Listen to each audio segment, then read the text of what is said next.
Congress party Ongole assembly నియోజకవర్గ coordinator BR Ghouse ఆధ్వర్యంలో స్థానిక గోపాలనగరంలోని 3వ లైన్లో రంజాన్ మాసం పురస్కరించుకొని ఇఫ్తార్ విందును ఏర్పాటు చేశారు. ఈ సందర్భంగా గౌస్ మాట్లాడుతూ పవిత్ర రంజాన్ మాసం పురస్కరించుకొని ఉపవాసాలు దీక్షలు చేస్తున్న ముస్లిం సోదరులకు, కాంగ్రెస్ పార్టీ నాయకులకు, కార్యకర్తలకు ఈ సందర్భంగా శుభాకాంక్షలు అందజేశారు.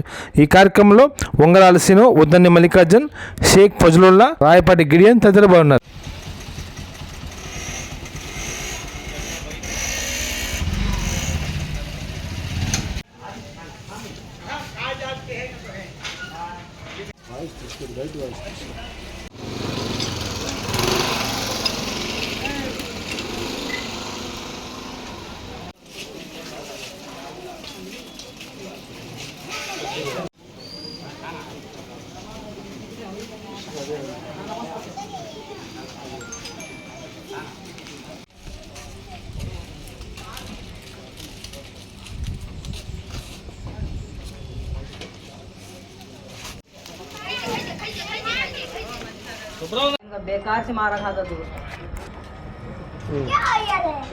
మరో 4 రోజుల్లో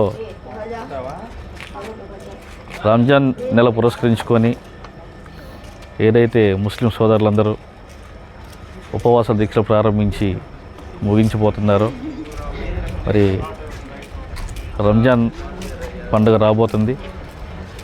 రంజాన్ పర్వదినాన్ని పురస్కరించుకొని ఒంగోలు అసెంబ్లీ నియోజకవర్గంలో ఉన్నటువంటి ప్రతి ఒక్క ముస్లిం సోదరులకి, అదేవిధంగా మిగతా ప్రజానీకానికి ఒంగోలు అసెంబ్లీ నియోజకవర్గ కాంగ్రెస్ పార్టీ తరఫున ఈద్ ముబారక్ తెలియజేస్తున్నాము. అదేవిధంగా ఈ నెల రోజుల పాటు ప్రతి ముస్లిం ఉపవాసం ఉంటూ ఈ ప్రపంచ మానవాళికి ప్రేమ, త్యాగం అనే సందేశాన్ని ఇస్తూ మరి వారికి ఉన్న ప్రతి రూపాయిలో పావలా వంతు దాన ధర్మాలు చేస్తూ గడుపుతారు.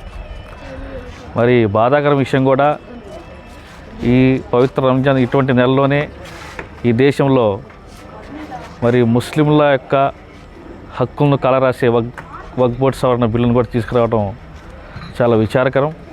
అయినప్పటికీ ఎక్కడ కూడా ముస్లిం ప్రయాణికం దాన్ని ఎక్కడ కూడా పబ్లిక్లో ధిక్కరించలేదు. వారు శాంతియుతంగానే వాళ్ళ నిరసన వాళ్ళు తెలియజేస్తూ వచ్చారు. అయితే ఈరోజు కాంగ్రెస్ పార్టీ ఆధ్వర్యంలో ఈ నియోజకవర్గంలో ముస్లిం సోదరులకు, కాంగ్రెస్ పార్టీ కార్యకర్తలకు, మిత్రులందరికీ ఇఫ్తార్ విందు ఇవ్వడం జరిగింది. మరి ఈరోజు ఈ విందుకి హాజరయ్యి ఈ కార్యక్రమాన్ని జయప్రదం చేసినటువంటి ప్రతి ఒక్క ముస్లిం సోదరులకు, మిత్రులకు అందరికీ ధన్యవాదాలు తెలియజేస్తున్నాను.